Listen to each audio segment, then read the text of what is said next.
I thought I was helping my mom rebuild her life after the divorce, but turned out I was bankrolling a sweaty loser with a protein addiction and a second sugar mama. Cutting her off was just the beginning. I'm Jason, 30 years old, working a regular job, trying to keep my life together while dealing with a family drama that could fill a soap opera. But let's come back to the main story. My mom always had this way of making everything sound like a crisis. Burnt toast? Trauma. Slow Wi-Fi? Life-altering. So when my parents divorced, she went full drama mode. According to her, my dad ruined everything. He abandoned her, stole her best years, and left her to rot alone in that cold little apartment. Never mind that she was the one who cheated. That part somehow got edited out of her monologue every time she retold the story. I was 25 when it all started. Fresh out of college, working my first real job, and already drowning in rent, car payments, and existential dread. But guilt has a funny way of overriding common sense, especially when it's dished out with tears and phrases like, "You're all I have left." So, I started sending her money. Not much at first, just enough to help with groceries or cover a power bill. Then it became monthly, then weekly. Then I set up an automatic transfer, like a complete idiot. Every phone call felt like an emotional shakedown. She'd sob, tell me how she was barely scraping by, that she was skipping meals, how she couldn't afford a winter coat. The woman made it sound like she was living in a post-apocalyptic wasteland. Meanwhile, my dad, who she'd cheated on with some friend from her gym, was busting his ass working 2 jobs, eating microwave dinners, and never once asking me for help. He just kept showing up for work, smiling through the bullshit, and texting me dumb memes on Sundays.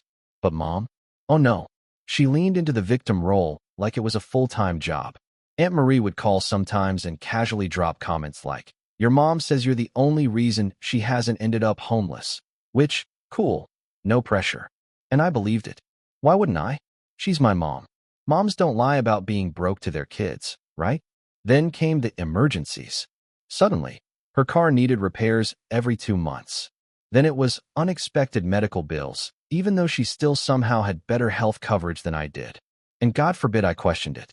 The moment I hesitated, she'd launch into this dramatic guilt trip voice. You know the one. Like she was auditioning for a Lifetime movie about being abandoned by her cruel, heartless son. So I kept paying. I started skipping things for myself. Trips, clothes, even decent groceries, because it felt like the right thing to do. I told myself, "You're being a good son. This is what family does." I mean, my dad didn't need the help. He was quiet, independent, the type of guy who'd rather walk than borrow gas money. But her? She made sure I knew every second of her pain. Still, things didn't totally add up. Sometimes she'd mention little details that didn't line up with barely surviving. Like, she was always talking about going out for dinner with a friend. At first, I assumed it was one of her bridge club ladies or whatever lonely divorcees do. But it started to sound off. She'd slip and say things like, "Oh, he drove me home," or "He got me this necklace." I asked once who he was, and she dodged the question so fast I thought she might sprain her tongue. I let it slide. I didn't want to pry. I mean, I figured maybe she had a new boyfriend, and good for her. I just didn't realize I was accidentally dating him, too, financially. Then one day, while I was visiting Dad, he casually asked if I was still sending Mom money. I said yeah, kind of embarrassed, and asked why. He gave me this look, like he was trying really hard not to say something shitty. Finally, he just muttered, "Just keep your eyes open. That's all," and changed the subject. Classic dad move. Always trying to protect people, even her. That stuck with me, though. I started paying attention. And pretty quickly, I realized that maybe Mom wasn't quite as helpless as she let on. I wasn't looking for a reason to stop helping her. I just wanted to make sure the help was actually helpful. But what I found instead, that was the start of a very long, very stupid rabbit hole. I noticed she had a new phone, an iPhone I definitely didn't buy. She had fresh highlights in her hair, too. I know that sounds petty, but broke people don't spend $200 on salon color every few weeks. And her nails? Always perfect. Always done. But I kept pushing the doubts away. I didn't want to be that guy, the one who accuses his mom of scamming him. Then she mentioned she was going to a wellness retreat for the weekend. I asked how she could afford that. She got real quiet, then changed the subject to her sore back and how she might need more help next month. At that point, something snapped. Not in a rage kind of way, More like the moment when you finally realize you've been played. And you're not even mad. You're just tired of being the dumbass in the room. I didn't stop the payments yet. Not then. But I started digging. Quietly. Casually. I wanted to know exactly where my money was going. And more importantly, who the hell he was. I was done playing son of the year. If she was lying to me, I was going to find out. And once I did, it wouldn't be tears she'd be sending. It would be excuses. And those don't pay the damn rent. I didn't have to dig very deep before things started looking weird. First clue? Her social media, which she apparently thought I never checked. She had a private Facebook account that she used more than the one she added me to. Classic rookie mistake. She left a few posts public by accident. And those little public glimpses? Chef's kiss of dumb. There she was, in a new jacket. Expensive. Definitely not thrift store quality like she claimed. Next post?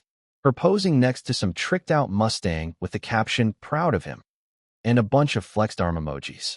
I didn't know who he was, but unless she suddenly became a car enthusiast, something wasn't adding up.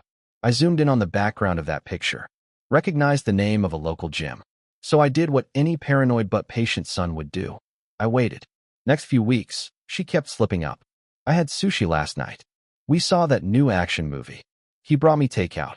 I kept my mouth shut and started a notes app file titled, "WTF is going on?" Then Nina, my cousin, who somehow has all the family tea at all times, texted me out of nowhere. "You still sending your mom money?" I said, "Yeah, why?" She sent back a screenshot from her friend's Instagram. Different account. Same car. And same guy. Some overly shredded, permanently tan meathead taking selfies in the gym mirror. Tag location? Same gym as the Mustang photo. I clicked on the profile. Public. All flexing, protein shakes, grind set, quotes, and mirror pics. And there she was, my mom, appearing in his comments, usually with fire emojis or "so proud of you, baby." Listen, I'm not ageist. People can date who they want. But if I'm paying someone's bills, I'd rather not see them simping for a guy who posts shirtless TikToks while drinking pre-workout like it's holy water. Name on the account, Travis, Grit. I wish I were kidding. His bio said something about fitness coach, mindset mentor, alpha in progress. So basically a walking red flag with abs. I scrolled further. Found a birthday post. "Big shout out to my number one for always believing in me. Couldn't do this without you." Photo. Him holding a watch I recognized from a charge on my mom's credit card 2 weeks earlier. Now I was pissed. I didn't confront her yet. I wanted full confirmation. So I checked my mom's Venmo, which, again, amateur hour, was public. Guess who she was regularly transferring money to? Travis. Most of the payments had stupid captions like, "for supplements," which made me want to delete my brain. So this is where we were. I was out here living on budget noodles, putting off getting my brakes fixed, while she was bankrolling the testosterone fairy. He wasn't even discreet about it. I found multiple posts of him with new gear, always with some vague, blessed caption, and her in the likes. I wouldn't have been surprised if he had her paying for his damn creatine powder by the barrel. And still, she was calling me every week with the same fake sob story. "I'm just so tired, honey. It's been so hard lately. Do you think you could maybe help a little more this month?" I almost admired the acting. She deserved an award. Or jail time. Either/or. I started talking to Dad more during this time. Not about her, just life stuff. The man didn't have a bitter bone in his body. Still asked how she was doing. Still said things like, "I hope she finds peace." Meanwhile, she was finding abs and a new exhaust system. The final piece of the puzzle came from Nina again. She called me, laughing so hard she could barely talk. Apparently, Travis had posted a client transformation video using footage from YouTube and claimed it was his personal coaching success story. His business was a scam. He wasn't even licensed. The dude was a motivational meme in human form. At that point, I stopped collecting evidence for myself and started collecting it for the takedown. I screenshotted everything: Venmo, Instagram, public posts, tagged photos, dumb captions. I even made a folder on my desktop called Operation Mom Wake Up. I still hadn't said a word to her. Every week, she kept asking for help, every time acting like she was days away from starvation. Meanwhile, Travis was live streaming from his new GoPro, talking about investing in yourself. And just when I thought it couldn't get more insulting, she posted a selfie. Just her and Travis, all smiles, holding smoothies. Caption: "Love isn't about where you start. It's about who believes in you. I stared at it for a solid minute. That was my smoothie. That was my money. That was my mom's gym rat boyfriend who apparently thought love came with a debit card. I'd had enough. Next step? Go full scorched earth. No more payments. No more guilt. No more pretending I didn't know what was going on. But first, I was going to make one last transfer. Not to her. To someone who actually deserved it. And no, it wasn't Travis. Not unless travel agencies suddenly accepted protein powder as currency. After 2 months of pretending I didn't know I was funding my mom's midlife crisis, I pulled the plug. I logged into my bank, canceled the recurring transfer, and blocked her on Venmo. No warning. No explanation. Just silence. If she wanted to spend all her money on Captain Jim shorts, she could do it without my help. The silence didn't last long. First, she called me 6 times in one day. I ignored all of them. Then she texted, full panic mode. Are you okay? Did something happen? Is your account frozen? Which, honestly, was hilarious. Suddenly, my financial situation mattered. I didn't reply. I let her stew in the same uncertainty she'd fed me for years. That's when Travis decided to enter the chat. I was at work, half dead from meetings and caffeine withdrawal, when I got a message on Instagram from some account called Alpha Fuel Mindset. I didn't recognize it until I saw the profile pic. Travis, of course, flexing shirtless with a blender bottle. The message said, "Hey man, not sure what's going on, but your mom is really stressed. You good?" I sat there for a second just staring at it. The audacity. The actual nerve. I hadn't even spoken to this guy, and now he was sliding into my DMs like we were brothers. I didn't reply. I figured ignoring him was the mature move. I made it about 12 hours before that plan fell apart. Next message. You need to understand she's doing her best. She's been through a lot. We both have. I wish I were making this up. This guy, who lived off my mom, whom I had indirectly supported, was now lecturing me about emotional labor. I still didn't respond, but I did start digging. His account was private, but his business page wasn't. I clicked through his coaching packages, which were just screenshots of Google Docs and PayPal buttons. No certifications, no credentials, just vibes and muscle oil. A few hours later, the real bomb dropped. Travis messaged me again, but this time he wasn't pretending to be polite. Look man, if you're just gonna cut her off without warning, that's on you. But you should know she's not the only one who gets affected. I've been building something serious, and she's been helping with the grind. If you mess that up, there could be consequences. Consequences. I laughed so hard I choked on my own spit. This protein brain moron was threatening me. The guy who wore tank tops to family brunch was trying to talk like a mob boss. I didn't respond, but I did start documenting everything. Screenshots, chat logs, public posts. I even recorded a screen capture of his story ranting about haters who don't understand hustle. But what really pushed me over the edge was a conversation with my dad. I called him the next day to check in. He told me about some cheap vacation deal he was thinking of taking, maybe in a few months. Nothing fancy, just a bus tour with a free hotel breakfast. That man had been working nonstop for years and still didn't think he deserved better. Meanwhile, Mom was out here booking spa weekends and smoothie dates on my dime. That's when I made the decision. I booked him a full vacation, beachfront, all-inclusive, first-class flight. I didn't tell him at first. I just sent him the confirmation and said, pack sunscreen.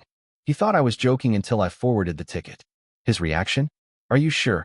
The man couldn't even process generosity that didn't come with conditions. Unlike some people I knew. When Mom finally realized the money had stopped for good, she lost it. She left a voicemail crying, saying she didn't know how she was going to get by, that she'd been counting on me. I didn't even bother to respond. I just saved the message in a folder labeled Manipulation Greatest Hits. The next week, Travis came back swinging. He sent another message, long, unhinged, and full of typos. He accused me of being toxic and emotionally abusive to my own mother. He even claimed I was trying to sabotage their future. And then, the cherry on top, he said he was considering legal action if I didn't restore the financial flow. I nearly pissed myself laughing. Legal action? Based on what? Me deciding to stop giving free money to someone I'm not even related to? I pictured him Googling how to sue someone for not giving you cash in between reps of bicep curls and fridge raids. That was when I started digging even deeper.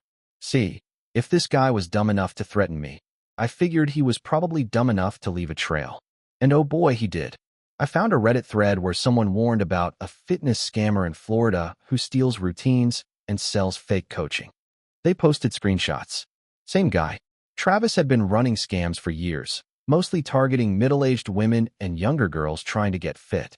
But the real prize came when I followed a comment trail and landed on a public Facebook post from a woman named Brianna. Older, wealthy-looking, and furious. Apparently, she had been sending Travis money too. Claimed he promised to move in with her. That she'd invested in his business and believed in his potential. Her words, not mine. Guess who showed up in her photos? Same watch, same hoodie, same car. I had found Travis's other sponsor. And just like that, I knew exactly how I was going to blow this thing wide open. Once I found Brianna, everything fell into place. The guy was double-dipping like a damn pro, bleeding my mom dry while siphoning cash from another woman in Florida who looked like she'd stepped out of a golf club commercial. The only surprise was that he hadn't started a YouTube channel about financial freedom through romantic networking. But before I started flipping tables, I needed to make sure I wasn't walking into some weird misunderstanding. So I messaged Brianna. Just a polite, fake-friendly note from a concerned acquaintance, asking if she was still in contact with Travis. Her reply came fast and angry. Apparently, he'd ghosted her 2 weeks earlier after she cut off the money and started asking questions about where her investment went. Oh, and she had receipts, texts, wire transfers, even a photo of Travis wearing a watch she bought. Except I'd seen that exact same watch on his arm in a selfie my mom posted, bragging about her man. The guy was passing gifts back and forth between sponsors like a discount pimp. I asked Brianna if she'd ever heard of my mom. She hadn't. I sent a few photos. Her response, holy shit. I knew it. Turns out she wasn't the only one Travis had lied to. He'd told her his mom was dead, his ex was crazy, and he'd been living between places to save on rent while he built his brand. Meanwhile, my mother was letting him crash rent-free and calling him the only person who ever truly loved her. At this point, I was done playing nice. I didn't want closure. I wanted combustion. So I crafted an email. It had screenshots from Instagram, texts between Travis and Brianna, Venmo transactions, and a handful of Travis's gym selfies captioned with brainless drivel like, "Lions don't worry about the opinions of sheep." The subject line? Since you love transparency. I sent it to my mom. CC'd Aunt Marie and my cousin Nina, just for flavor. No response. Not right away. Instead, she called me. I didn't pick up. She left a voicemail, tearful, of course, talking about betrayal, how I'd violated her trust by digging into her personal life, which was rich coming from someone who spent my paycheck on a dude whose entire personality was based on having shoulders. Then the messages started. Paragraphs. Emotional whiplash. One was apologetic. The next was rage. Then she went back to crying. My personal favorite was, "You just don't understand love. That one deserves to be embroidered on a pillow and thrown into a fire." I ignored them all. A few days later, Nina told me the family group chat was lit. Apparently, Aunt Marie had taken it upon herself to explain the entire situation, screenshot by screenshot. She printed everything. On paper. In color. And brought it to brunch. I wasn't even there, but the fallout came back to me in waves of pissed-off relatives. Meanwhile, Travis was still out here pretending like none of this affected him. He kept posting shirtless pics and vague threats on his stories. One was a black screen with the text, "Snakes always get exposed in the end." I don't think he realized he was the snake in this scenario. And then came the real cherry on top. I got a text from an unknown number. I opened it, expecting another threat or guilt trip. Nope. It was a screenshot. Travis, sitting on the curb outside my mom's apartment, surrounded by garbage bags and 2 dumbbells. No context. Just that image. Apparently, my mom had finally snapped and kicked him out. Probably after realizing she was never getting her money back. Or maybe after Travis tried to charm his way into another business loan. Who knows? Who cares? He was out, and that's what mattered. But did she apologize? Of course not. She sent one message after that, and it was just, "I hope you're happy." Actually, yeah, I was. Because at that exact moment, my dad was sending me photos from the beach. Feet in the sand. Giant cocktail in hand. Big stupid smile on his face. He looked more relaxed than I'd ever seen him. He even wore sunglasses, which he normally hated because they pinched his nose. The man deserved peace. He deserved that vacation. Hell, He deserved 20 of them. He'd stayed out of the drama, kept his head down, and never once tried to guilt me into fixing his problems. Unlike someone else. As for Travis, I heard he tried to get Brianna back. That went about as well as you'd expect. She blocked him, then made a passive-aggressive Facebook post about men who prey on kind hearts, with a photo of a shredded check. So yeah, karma did its thing. And me? I didn't need an apology. I just needed that moment. Travis on the curb, Dad in the sun, and my bank account is finally breathing again. I hadn't even hit full revenge mode yet. But trust me, I was just getting warmed up. After finding out about Brianna, the woman in Florida funding Travis just like my mom had been, things got even messier. This wasn't just some dumb fling or midlife crisis. This guy was running a full-on scam with 2 victims, and I was financing one of them. Knowing that, I decided to play my cards carefully. I reached out to Brianna again, this time with a different approach. I explained who I was, what I knew about Travis, and how my mom was involved. I wasn't looking to stir up drama for the sake of it. I just wanted to warn her and, honestly, to see if she'd be willing to team up on this mess. The reply was quick and furious. Brianna was pissed, but also relieved. She'd been trying to wake up to what was going on for months, but felt stuck, embarrassed, and alone. We exchanged screenshots and stories. She showed me bank transfers, weird texts where Travis promised to make it up, and soon. But the money never stopped flowing one way or the other. The common thread was clear. Travis was a user who charmed and burned through anyone gullible enough to back him. But here's the kicker. Brianna had started digging on her own and found out my mom was just one of a handful of women in this circle. Apparently, Travis's whole alpha fitness coach thing was a cover for a con artist who lived off these investments and bounced between them when one dried up. It was surreal. I mean, here I was, thinking I was just dealing with a spoiled, selfish mom. But this was bigger. It wasn't just a family problem. It was a full-blown con with multiple targets. So I made a call. Not a literal phone call, but a decision to act. I sent Brianna a detailed message with all the proof I had about my mom's involvement. I told her I was going to forward everything to my family, to my mom, and to anyone else who needed to know. If Travis wanted to play the fool, then he was about to get exposed from every angle. Brianna replied with a simple, "Let's do it." And that's when the real chaos started. I forwarded the screenshots and evidence to my mom first. She didn't respond for hours. Then came a text. "How dare you?" No apology. No explanation. Just rage. She accused me of betraying her, of ruining her life, of siding with everyone else against her. Meanwhile, Brianna went public. She posted a detailed account of her experience on her social media, naming Travis, sharing screenshots, and warning other women to beware. The post went viral in her circle, hundreds of comments, shares, and messages. The story was out, and Travis was painted as the fraud he was. My mom tried to keep quiet, but the family group chat exploded. Aunt Marie was livid. Cousin Nina called me a hero. Even my dad, usually quiet about these things, sent me a text that just said, "Proud of you." Of course, Travis wasn't going down without a fight. He tried to spin it on social media, claiming we were all jealous haters, but no one believed him.